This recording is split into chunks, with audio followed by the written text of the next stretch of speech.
Bon, Bezrat Hashem, on va commencer le cours ce soir. Alors on est désolé pour tous les fans de foot, parce qu'il y a Baruch Hashem. On voit que ce soir c'est Rosh Chodesh Adar. Et on est le deuxième soir de Rosh Chodesh Adar. Il est rapporté que Mishnichnas Adar Marbim Besimcha, que lorsqu'on entre dans le mois de Adar, on multiplie de joie. Donc, on voit simplement que... Qu'est-ce que ça veut dire exactement? Mishnichnas Adar Marbim Besimcha. Ça veut dire quoi? Je dois être joyeux. Chachamim, il nous rapporte que c'est un mois durant lequel... C'est quoi Chachamim? Nos sages de mémoire bénie. D'accord.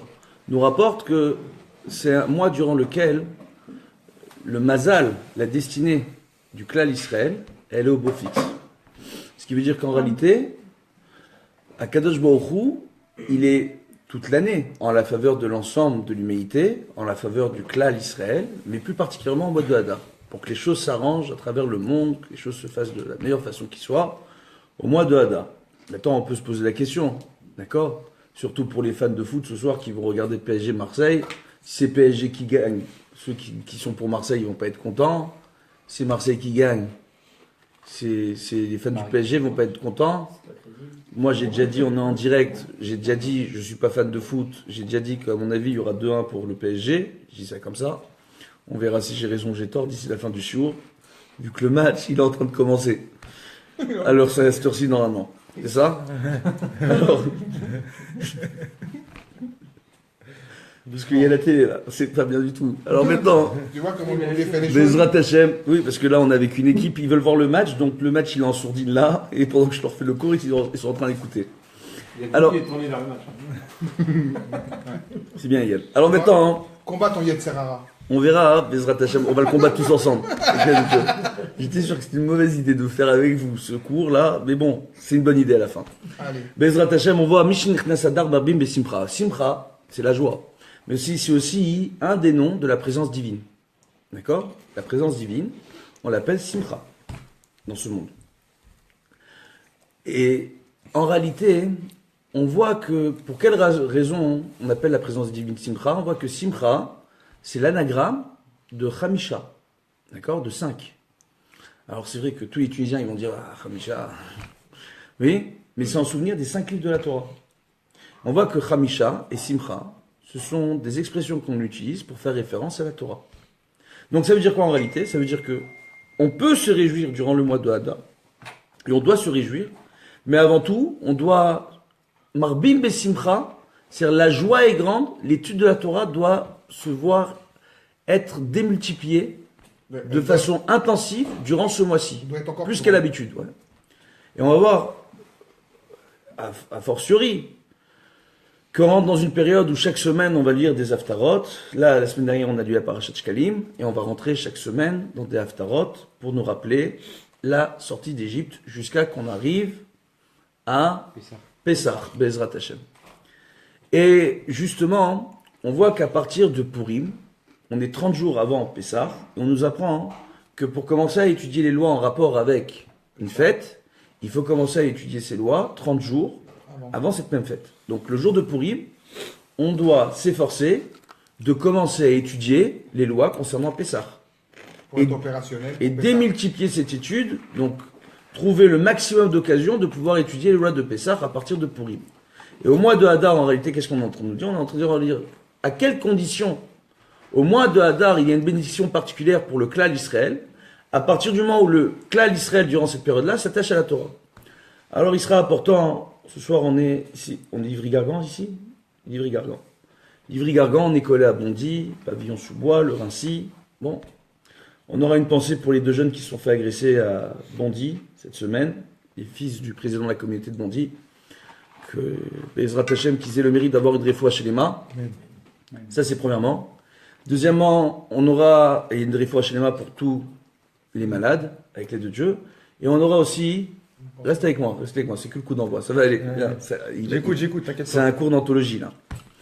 Donc, on voit par exemple, il y a un monsieur, il dit le PSG c'est le Qatar et donc c'est le rat. Bon, ok, d'accord, chacun son interprétation de texte comme il veut. Alors Bezrat Hashem, on voit par rapport à ça justement on voit justement qu'il y a un point qui est vraiment extrêmement important. On voit que récemment, on a dans la communauté énormément de mauvaises nouvelles. Énormément de mauvaises nouvelles. On apprend le décès d'enfants malades de mauvaises maladies. Ah, t'as entendu? La petite Emma, Ouais, la pauvre. de 18 ans, Zichrona Livracha. Ce matin, Le cours, il sera dédié à sa mémoire. C'est le soir de la Haskara du Rav Israël de Sarcelles. Bon, ça, Baruch Hashem, que son mérite puisse nous venir en aide et nous protéger. Amen. Un véritable tzaddik. On voit aussi qu'on a perdu un ami de la communauté à Pavillon-sous-Bois, Stéphane Jamy. Vraiment. D'accord? Donc, Yitzhak Ben Yaakov, de la famille Jamy. Malheureusement, dans des conditions Comment il s'appelle? très difficiles. Freddy aussi. Freddy. Tu connais Freddy? Ouais, bon. Que des mauvaises nouvelles. Freddy qui? C'est qui Freddy? Freddy, c'était son nom. Chemla. C'était Chemla. Fragi. Ah, Ça te dit quelque chose? ouais. De Robillard. Bon, Baroudaïna Emet. Le pauvre. Bon, énormément de mauvaises nouvelles à travers les communautés. Et là, on se pose la question, comment on peut arriver quand, au sein même de la communauté, dans notre fréquentation la plus proche, on entend de telles catastrophes? Comment on peut se dire, ça y est, c'est le mois de la Dar, Marbim Bessimcha? On doit démultiplier, on doit vraiment démultiplier la joie et faire en sorte d'être véritablement joyeux. Ben, la réponse, on l'a. Je lui ai donné. Simcha, ça fait référence à la Torah. Ça fait référence à la présence divine. Ce qui veut dire qu'en réalité, la présence divine se fait encore plus importante durant ce mois-ci. Et grâce à quoi? Grâce à l'étude de la Torah qu'on a fait toute l'année. Et comme on se prépare à la fête de Pessah, Je peux te poser une question? Ce Oui. mois-ci, il a commencé quand? Aujourd'hui. il a commencé hier soir, Motsei Shabbat. D'accord? Il y a 2 jours de Rosh Chodesh. D'accord. Donc Motsei Shabbat et ce soir, c'est Rosh Chodesh Shabbat. D'accord. Ok? Donc on voit, on doit démultiplier la joie, mais à travers l'étude de la Torah. C'est une chose qui est extrêmement importante. Maintenant, la question qu'on va se poser, c'est d'accord, on a compris. Alors, on va étudier la Torah, on va faire la fête à Purim. Il y a une mitzvah à Purim de faire le mishté, le repas. D'accord? Après avoir fait la tefila du matin, après s'être inquiété à partir de maintenant, de commencer à donner une machatzita shekel. D'accord? Des moitiés chez Donc, là. le demi-cycle, en souvenir du demi-cycle qu'on donnait à l'époque du Beth Amikdash, pour dénombrer le nombre d'hommes au sein du clan d'Israël. D'accord? Maintenant, on donne aussi Matanot Laevionim, de quoi donner un repas à 2 pauvres. D'accord? Matanot Laevionim, c'est une chose qui est extrêmement Ça importante. équivaut à combien? Hein? Ça équivaut à combien? Un repas. Matanot Laevionim, ça équivaut à la valeur d'un repas. Donc chacun par rapport au pays où il habite, C'est quoi la valeur d'un repas? à la valeur d'un repas, combien ça coûte le repas que tu peux, un sandwich en moyenne, D'accord. avec une boisson. 5-6 euros, quoi. Voilà, 5-6 euros. Voilà, c'est le minimum qu'il faut donner, la valeur d'un repas pour 2 pauvres. Un D'accord? repas de crevard. Et Mishloach Manot Ishlereu, le jour de C'est Purim, un repas de crevard à 6 euros. T'as mangé un sandwich, tu peux donner plus. Si tu peux donner plus, donne plus. On parle du minimum, repas la minimum. Je sais pas, D'accord? un shawarma, c'est Chacun 12 en balles. fonction de ses moyens. Si quelqu'un qui peut donner plus, regarde, David, chacun, Donne avec ses moyens. exactement. D'accord. Donc chacun peut donner. Ceux qui peuvent donner plus, qui donnent plus. Ceux qui ont du mal, d'accord, parce qu'ils ont des gratte le petits repas. moyens. Il faut savoir que même les pauvres ont l'obligation de donner Matanot Laevionim. Ah, il est... Même le pauvre, il doit donner aux pauvres. D'accord. Il doit donner à d'autres pauvres. D'accord. Tu comprends ce que je veux te J'ai dire? compris, c'est un échange. Donc ça veut dire quoi? Ça veut dire quelqu'un qui n'a pas les moyens, il doit donner au moins la valeur d'un repas pour 2 pauvres. D'accord? C'est important. Et il y a Mishloach Manot. Mishloach Manot Ishlereu, c'est le jour de Purim qu'on donne le Mishloach Manot. Donc c'est pas le soir de Purim, mais le lendemain à partir du matin qu'on donne Ishlereu les Mishloach Manot. Mishloach Manot, il suffit de donner à une personne. Donc les femmes donneront à une amie à elle, les hommes donneront à un ami. Un ami. Une femme, elle ne pourra pas donner à son mari, le mari ne pourra pas donner à sa femme. D'accord. Est-ce que c'est un rapport? C'est vrai qu'on doit donner, par exemple, une femme doit donner à une autre femme qui donne à une autre femme. On doit le passer de Alors, main. ah, oui, oui c'est vrai. Oh, Bezrat but Hashem. de Paris, but de Paris. Alors, Est-ce est-ce que je peux? Est-ce que je peux? J'ai dit 2-1 pour PSG. Moi, je chante 3-0. Attendez, vous êtes en train de me faire le match en direct, les enfants. On va arrêter cette télé là. Écoute-moi. Bezrat Moi, je vais Hashem, te poser une quoi? question. Quand nous, Tunisiens, je sais pas, c'est peut-être quand j'étais petit, nous donnaient des pièces à Paris. Marquinhos. Oui. Je kiffais pour quand j'étais petit. Oui. Les oncles, les tantes, tout le monde. Ça s'appelle un crada. Est-ce que je Ouais, peux c'est ça. Est-ce que je Je peux partais avec un sac de pierre. Les Marocains font ça. C'est ce qu'on appelle Dmé Marocain, Pourim. tunisien, mon frère. Je peux Dmé Pourim. Parle d'oseille avec les Il y a une Tunisiens. coutume durant Pourim. Les petits, ils donnent des billets à compter pour rigoler. Je peux parler ou pas Ta presse. On va arrêter. David, il est venu. Je peux faire le David, cours. Tu fais Chanara comme ça, tu Hein parles de moi en public. On n'a pas donné ton nom de famille. Ça va pas tarder. Alors maintenant, attends, ça va pas tarder. Si tu dis ça, moi je te vole ta pièce, Alors, l'identité, je la vends. Bezrat Hashem, par rapport à ça, qu'est-ce qu'on voit? On voit tout simplement qu'à partir du moment où à Purim, on le rappellera, qu'est-ce qu'il a fait Mordechai pour annuler la Xéra de Purim? Mordechai, il est venu, il a réuni tous les enfants des Talmudei Torah, d'accord? Il les a réunis, il leur a fait étudier une des Mishnayot les plus courtes du chasse de Mishnayot. C'est quoi la Mishnah en question? C'est la Maseret Kmitza. C'est quoi Kmitza? La Kmitza, c'est une poignée que l'on prend entre les trois doigts centraux, entre le pouce et... Comment ça s'appelle celui-là en français? Hein? Auriculaire.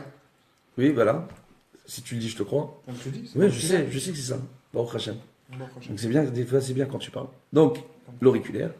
D'accord? Donc on voit tout simplement que cette mesure-là, on prenait une mesure de farine, les Kohanim prenaient pour les corbanotes, etc. Pour Korban Mitra, il y avait la Kmitza, c'est une mesure qu'on utilisait pour les corbanotes. Maintenant, pour calculer C'est quoi Corbanot? les sacrifices que l'on faisait au temple. D'accord? Donc pour faire les sacrifices en réalité, il y avait une mesure qui s'appelait la Kmitza. Il a décidé d'étudier la Mishnah la plus petite, d'accord, qui parle de lois assez complexes avec les enfants les plus jeunes. Et on dit par le mérite de cette étude, qui a duré quand même pendant près d'1 an, d'accord, on voit que les xérotes qu'avait fixé Aman pour demander l'élimination de tous les juifs à travers les 127 pays sur lesquels régnait Achashverosh, d'accord, on voit que tout simplement, elles ont été annulées. Donc en souvenir de cela, on a pour coutume de donner aux enfants Dmé Pourim, des petites pièces en l'honneur de Ah Pourim. voilà, c'est ça. D'accord. Donc quand on va dans les rues de Bnei Brak, par exemple, on voit des enfants qui demandent Dmé Pourim, en disant voilà, c'est par le mérite des enfants quand tu lis la Torah que les xérotes ont été annulés. Comme c'est rapporté dans la Masechet Shabbat Kouf Kavbet, d'accord, Evel Bet Rabban, c'est à travers l'étude, d'accord, et les paroles prononcées par les enfants qui étudient dans les Talmudei Torah, que toutes les pires xérotes peuvent être annulées du clan d'Israël. Donc ça rejoint quoi? Ça rejoint que ce que j'ai dit au départ, Mishenichnas Adar Marbim Besimcha, le fait que à l'occasion de Purim,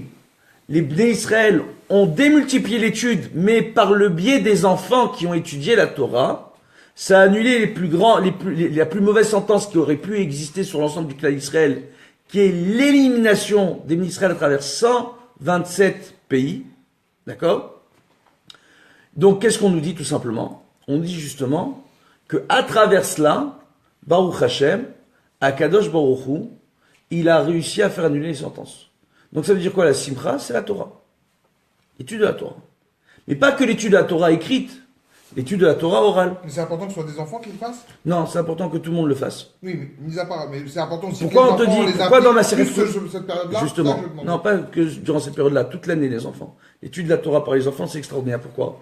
Parce que les enfants, lorsqu'ils sont jeunes, d'accord, lorsqu'ils sont 6 ans, 7 ans, plus petits même, ils sont purs. Ils n'ont pas les mauvais penchants des adultes. Ça me dit, ouais. Et leur étude, elle est pure.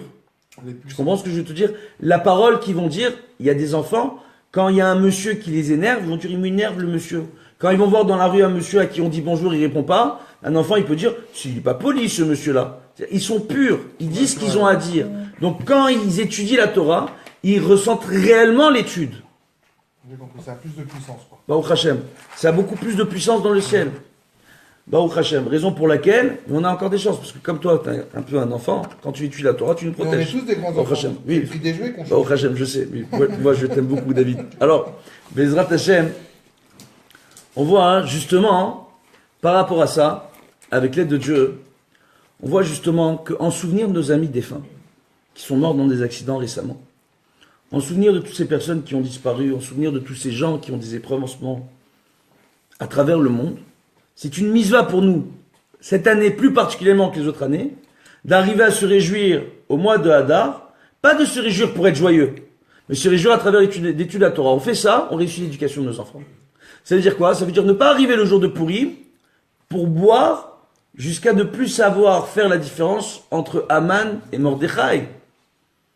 C'est quoi en réalité? Ça veut pas dire que tu dois Chayav inish lebisume ad deloyada. Un homme est obligé de se parfumer.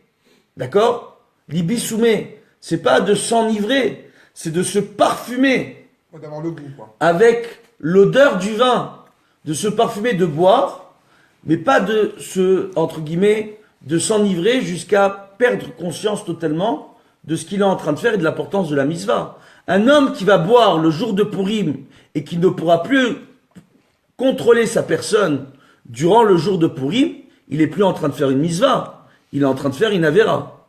Si c'est pour qu'il sorte dans les rues, que ce soit en Israël ou en dehors d'Israël, pour tituber dans les rues et finir par vomir dans tous les coins, il est en train de profaner le nom de Dieu auprès du plus grand nombre. La mitzvah, c'est d'arriver à se réjouir. De se réjouir du miracle qu'on a vécu à Purim. Et de se rappeler c'est quoi le Icar du miracle, c'est quoi l'essence même de ce miracle. C'est le fait qu'on ait eu un rachat comme Aman, descendant de Amalek, qui a demandé la destruction totale des Bnei Israël, hommes, femmes et enfants, à travers la majeure partie de l'humanité. 127 pays. Et cette sentence-là, elle a été annulée par le mérite de quoi? Par le mérite de l'étude de la Torah. Donc comment nous on doit venir et se réveiller aujourd'hui? À travers Davka, l'étude de la Torah. C'est pour ça que vous êtes forts. Parce que là-bas, il y a le PSG et l'OM. Ici, il y a l'étude de la Torah. Et vous ne regardez plus ici. Là-bas, bêtement, vous regardez ici. Vous êtes des bons. Je suis fier de vous. Bezrat Hashem. Bon, après, il y a le replay pour vous, si vous voulez. Alors avec l'aide de Dieu, c'était censé être marrant, mais bon, je vous ai mis l'angoisse, je sais. On va continuer avec l'aide de Dieu. Bezrat Hashem. On voit donc, Baruch Hashem, que le fait est de faire très attention le jour de Purim, durant cette période-là, de ne pas rater l'éducation de ses enfants. Ça veut dire quoi? Imaginez un enfant maintenant, il voit son père dans la synagogue. Déjà, la mitzvah de boire, c'est pas le soir de Purim. J'ai honte de manger. Le soir de Purim, on mangera après. Manger, Dieu bénisse, la brioute. Le soir de Purim, la mitzvah, d'accord? La mitzvah, c'est pas de boire le soir de Purim. Le soir de Purim, c'est d'aller prier, Arvit, à la synagogue, d'écouter la lecture de la Megillah. C'est le michté qu'il faut. D'accord? Avant Purim, il y a le Ta'anit Esther. C'est important de faire le Ta'anit Esther, le jeûne d'Esther, cette année, plus que les autres années, pour demander à Dieu d'annuler les sentences. Les décrets. Pour ceux qui auront l'obligation de jeûner cette année. D'accord? Pour annuler les mauvais décrets dans le ciel. Si tu parles du jeûne du premier-né, quoi. Non, je parle du jeûne d'Esther, qu'on fait veille de Purim. Pourquoi tu dis ceux qui ont l'obligation de jeûner alors? Parce que, comme c'est un jeûne public d'ordonnance rabbinique, d'accord? Certaines personnes malades ou qui ne sont pas en condition de pouvoir jeûner, ou des femmes qui viennent d'accoucher, qui allaitent, etc., certaines personnes n'ont pas l'obligation de faire ce jeûne. Tu comprends ce que je veux te dire? Donc ceux qui ont l'obligation de jeûner, les hommes comme nous en bonne santé, Baruch Hashem, on a l'obligation de jeûner. Donc, on voit par rapport à ça, justement, que par rapport à cela, donc on a cette mitzvah-là, c'est pas une mitzvah d'aller le vendredi, le soir de Purim déjà à la synagogue, au lieu d'écouter la Megillah, de commencer déjà à boire. C'est pas une mitzvah de rentrer et de commencer à boire et de tituber dans les rues. La mitzvah, c'est après que j'ai lu la Megillah le soir de Purim, et après que je sois parti faire la tfila le matin de Purim, et après que j'ai entendu la lecture de la Megillah le soir de Purim et le matin de Purim, et après que je me sois assuré que ma femme, elle ait pu aller à la synagogue écouter la lecture, ou que j'ai lu la lecture de la Megillah, car c'est bien de lire la Megillah aux femmes le jour de Purim, et après avoir fait Mincha le jour de Purim, d'aller faire le repas, et là de boire, jusqu'à la sortie de Purim, pour aller faire Arvit, faire la prière, et durant la Séouda... Purim. Oui. Et comment tu l'as fait la prière à Arvit? Mais en réalité, qu'est-ce que tu fais durant la journée de Purim? Tu t'inquiètes de donner les Mishloach Manot. Tu t'inquiètes d'aller faire la tefila le matin. Tu t'inquiètes d'écouter la Megillah. Faire Mishloach Manot. Tu comprends ce que je veux te dire? Faire Mincha, l'après-midi tôt, et après aller faire ton repas. Et après, durant le repas, de boire. Durant le repas de la journée. Ah ouais, durant l'après-midi. Ouais, c'est pas non plus boire pour... T'as compris ou pas? Non, c'est pas. Le but, c'est pas boire jusqu'à. C'est boire pour le kiff, quoi. C'est boire pour le kiff. C'est une détente, quoi. C'est style un petit break pendant l'étude, quoi. on va dire. Exactement, t'as tout compris. C'est un petit Pendant break. le repas, tu bois. Pendant C'est une et petite pendant le repas, on récréation, étudie. C'est une récréation. Et pendant le repas, on étudie, on raconte l'histoire de Oui, c'est Pourim. une récréation, quoi. C'est une petite récréation. C'est ça le but, Baruch Hashem. Baruch Hashem. Donc, à partir du moment où on fait cela, d'accord, on voit tout simplement qu'on a chacun, on remplit son obligation. Si les enfants, ils voient leurs parents boire, déjà le soir, ils font pas les misvot, et que le hikar pour eux, c'est de se faire le repas et de se retourner avec les différentes bouteilles d'alcool qui existent, d'accord? L'éducation. Donc le whisky, la boucha, la mahia, chacun son truc, le vin, etc. La véritable mitzvah de Purim, c'est pas de boire des alcools comme du whisky ou de la boucha ou de la mahia. La véritable mitzvah de Purim, c'est de boire du vin. Bah oui, c'est le vin. Oui, c'est la véritable mitzvah de Purim. Il a rapporté à Alpi Kabbalah qu'il sera bon de boire 15 petites gorgées de vin durant le repas. Pas 15 verres. Le Rav Ben Sion Abba Shaul, Il reste plus personne. le Rav Ben, ouais, il reste plus personne. Le Rav Ben Sion Abba Shaul, le Rav Ben Sion Abba Shaul, qu'est-ce qu'il faisait? Il avait des mini-verres, des tout petits verres, qui remplissaient, il buvait une partie du verre, il buvait 15 petits fonds de verre comme ça. On fait faire un kiff. Pour se faire un, voilà, exactement. Alpi Kabbalah. On voit justement que on a deux misvot le jour de Purim. C'est une fête des Rabbanan. Achila Veshtia, durant le repas de Purim. Durant le repas de Purim, il y a deux misvahs. La misvah de devoir manger et de boire. Boire le vin et manger un bon repas motzi. Elle écoute en direct. Là. Vous écoutez? Bezrat Hashem. Alors, Il est en direct là? oui, il est en direct. Là. La femme, elle écoute. Ouais. Voilà, sa femme, elle écoute en direct. Appelle ta femme. Viens ma femme. Alors vas-y, dis à sa femme d'écouter. Alors Bezrat Hashem. Je peux? Il y a d'autres, allez, vas-y direct là. Attendez. Reviens sur toi, Nadia. Une équipe. Alors, Ben pour Joseph. Alors, Bezrat Hashem. Bezrat Hashem, par rapport à ce qu'on est en train de dire justement, c'est ça qui est extraordinaire. On voit qu'il y a la bizarre de Achila et de Shtia.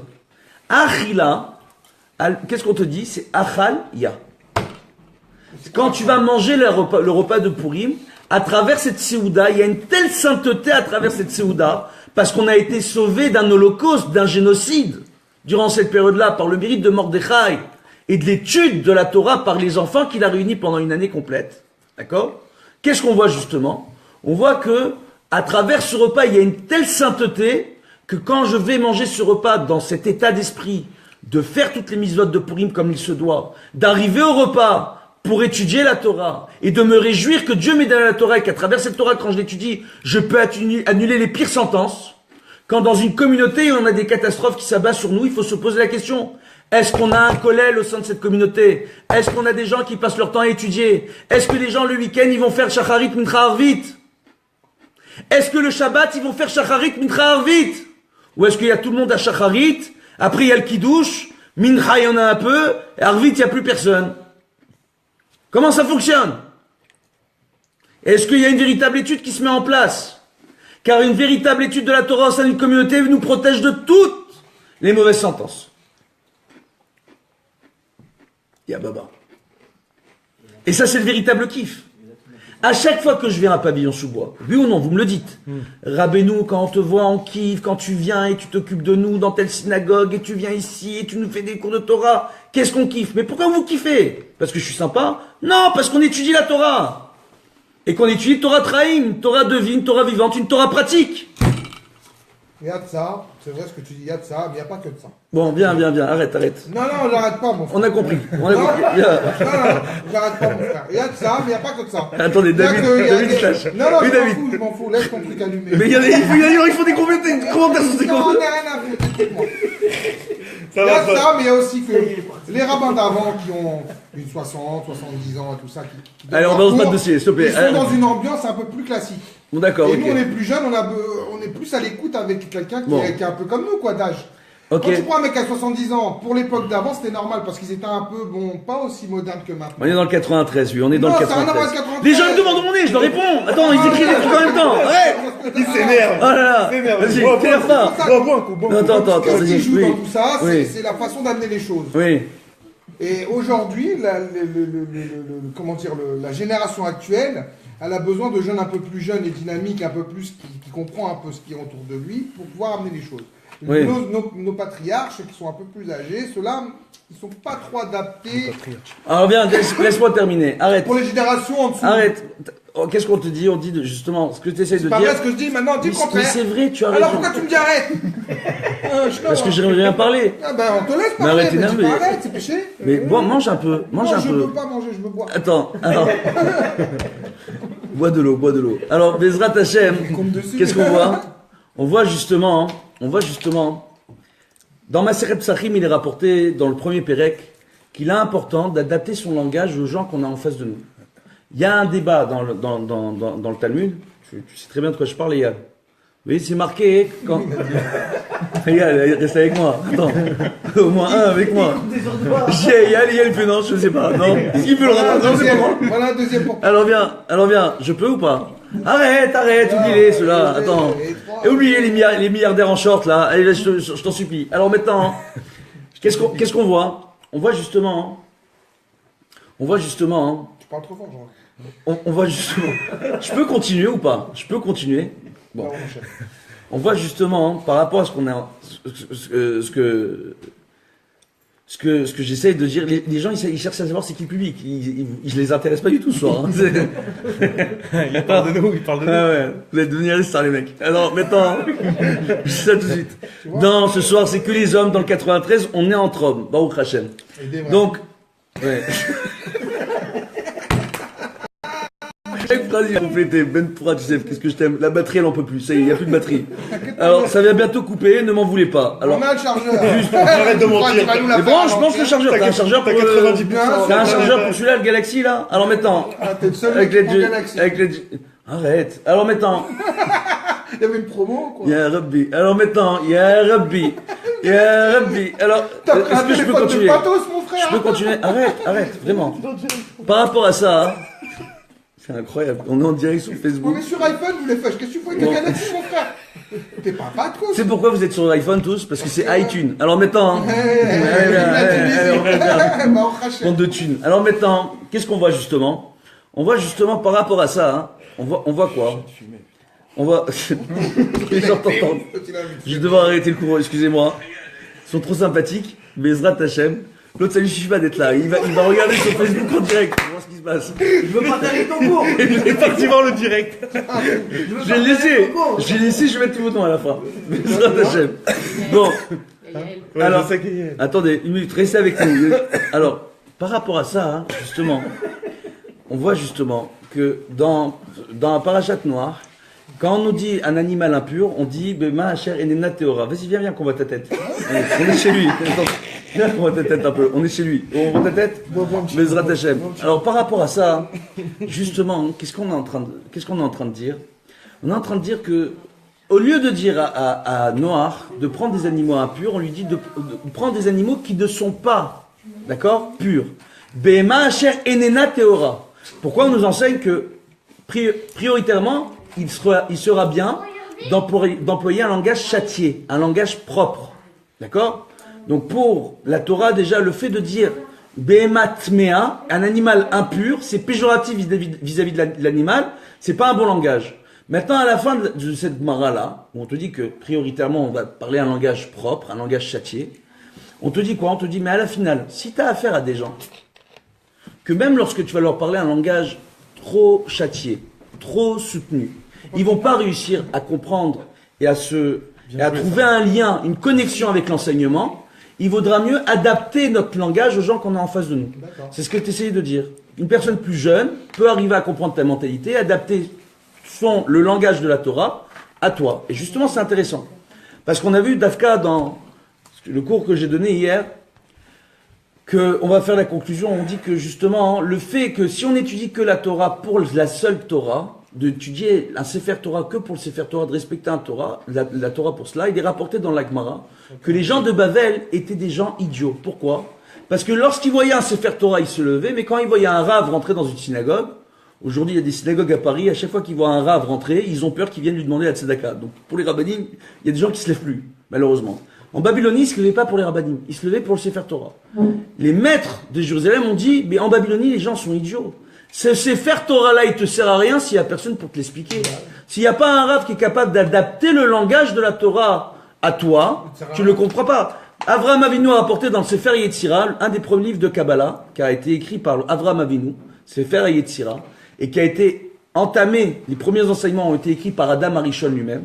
On voit justement... Par Adam. Hein? Adam Arishon. Adam Arishon, Adam et Ève, Oui, Adam. j'ai bien compris, Adam, au commencement. Oui, Adam Arishon. Il a écrit, ils avaient de quoi écrire. Oui, il s'est débrouillé, t'inquiète pas. Alors justement, qu'est-ce qu'on voit? Il pose des questions, c'est un anthropologue ce soir celui-là. En mettant... Non, mais je réfléchis quand tu Oui, m'as réfléchis, annoncé mais tout. pas trop. J'ai un Viens, souffle, reste avec moi. Alors maintenant, Réfléchis pas trop. attends, laisse-moi parler. Qui par rapport à ça, qu'est-ce qu'on voit justement? On voit justement, Baruch Hashem, on voit justement une chose qui est... Moi, j'ai pas entendu ça comme ça. Excuse-moi, tout le respect que je te dois. Moi, j'ai pas entendu qu'ils ont écrit. J'ai entendu qu'ils avaient la Torah en eux. Il s'est fait... Mais écrire, c'est un peu Très bien. gros, là. Tu peux écouter? Non, c'est Sefer Yetzira. Avraham Avinu, maintenant c'est pas Adam. Avraham Avinu, il explique comment Dieu a donné la Torah. Sefer Vesipour. Un livre et une histoire. C'est quoi Sefer Vesipour? Dieu nous a donné une Torah qu'on a mis à l'écrit. C'est Sefer Torah. Maintenant, ce Sefer-là, il y a ta façon de le lire et ta façon de le comprendre. Donc, entre le livre que tu as lu et ce que tu as compris, il peut y avoir un décalage entre ce que toi tu as compris et le livre que tu as lu. Donc c'est pour ça que tu as besoin du Sipour. Ça veut dire que tu as besoin de quelqu'un chez Avov et il s'appelle Lecha et Sefer qui vient et qui t'explique le livre. C'est qui le fait? C'est le Rav. Raison pour laquelle on te dit, avant de respecter le Sefer Torah, tu dois respecter le Rav. Il faut avoir plus de respect pour un Rav que pour un Sefer Torah. Ouais, je sais que tu me respectes. Moi aussi je te respecte et on s'aime ici. Il y a beaucoup d'amour. Il y a beaucoup d'amour ici, Baruch Hashem. C'est pour ça que j'aime venir. Alors. Ouais, je suis d'accord. Alors. Mais là, on va pas sans l'autre en même temps. Par rapport, oui. Mais le Rav, c'est pas un Rav s'il n'enseigne pas la Torah. Et s'il n'étudie pas correctement et qu'il n'arrive pas à l'expliquer correctement, c'est pas un Rav non plus. Donc on a besoin des deux. Baruch Hashem, exactement. Donc avec l'aide de Dieu, Be'ezrat Hashem, on voit justement, par rapport à l'éducation de nos enfants, que le but qu'on doit atteindre d'ici la fête de Purim, avec l'aide de Dieu, c'est pas de se dire on va acheter des pétards à nos enfants et on va faire la fiesta et on va déranger les gens dans les rues, etc., etc. Non. C'est d'arriver à ce stade de voir nos enfants à travers cette simcha, à travers ce repas. Achila, achalia, ça veut dire quoi? Quand je vais manger la Seudat Purim, je vais à travers ce repas me relier à Dieu, à travers le nom de Dieu de Yudke. Et Shtiya, c'est Shatia. Quand je vais boire le vin, le repas de Purim durant la journée, je vais, à travers cette boisson, me relier à Dieu. Encore une fois. Il est rapporté par le Ben Ishraï et dans la Kabbalah que le nom de Dieu, le tétragramme de Yudke Vavke, quand Mashiach viendra, ce sera plus la présence divine. Donc le Vav, ça sera plus une lettre où c'est le Yud qui descend dans ce monde, comme au moment du matin de Torah. Dieu redescend dans ce monde, la présence divine redescend dans ce monde, après s'être exilé de la création à cause de la faute originelle. La Shrina revient dans ce monde au moment du matin de Torah. D'accord? Donc le deuxième Yud du Yud Kevavke, c'est devenu un Vav, un Yud qui descend. Maintenant, qu'est-ce qu'on te dit? On te dit que quand Mashiach viendra, le deuxième Yud du Yud Kevavke redeviendra un Yud. Donc à travers la Simcha de Purim, on a la possibilité de ramener Mashiach. Suivez ou pas? Donc Yudke, ce sera le tétragramme de Dieu, le Yudke Vavke, qui va être réparé. C'est pas la présence divine qui va descendre dans ce monde, parce qu'elle vient se démultiplier au mois de Hadar pour nous permettre à nous de nous élever vers la Kadosh Baruch Hu et d'élever toute la création vers Dieu. Donc on va plus demander à Dieu de descendre vers nous. Nous on va dire toute la création on la prend, on veut l'élever vers toi à travers l'étude de la Torah. C'est ça Purim. À travers quoi? À travers cette mitzvah de Purim tellement compliquée à réaliser. Se réjouir sans faire du hors-sujet. Sans terminer malade, inconscient ou chas v'shalom, incapable de faire une prière, incapable de faire un birkat Amazon, incapable d'aller faire Arvit, incapable de faire un Dvar Torah. Chas v'shalom. C'est ça le but. Et si on le fait, c'est le secret de la réussite de l'éducation de nos enfants dans le Derech HaTorah. Et ça, c'est la plus belle réussite du clan d'Israël. Parce qu'à travers l'éducation de nos enfants dans le Derech HaTorah, c'est ce qui explique qu'à travers toutes les souffrances qu'a connues notre peuple, à travers tous les génocides qu'on nous a infligés, à travers toutes les nations de ce monde, sans aucune exception, qu'est-ce qu'on voit? On voit que Baruch Hashem, ça a permis notre subsistance jusqu'à aujourd'hui en tant que peuple. Et ça fera notre union. Bezrat Hashem, qu'on ait ce mérite. Amen, Keni Ratson. Bracha ve'atzlacha pour chacun d'entre nous. Une pensée émue, vraiment émue pour Stéphane Jamy, Yitzhak Ben Yaakov, qui nous a quittés beaucoup trop tôt. son sourire et sa joie de vivre nous manquera énormément. Et en sa mémoire, justement, on doit arriver à se réjouir à travers cette Torah et faire un Purim, kacher la maadrine pour lui, les Yidun Shmato. Amen, Kenny Ratson. Amen.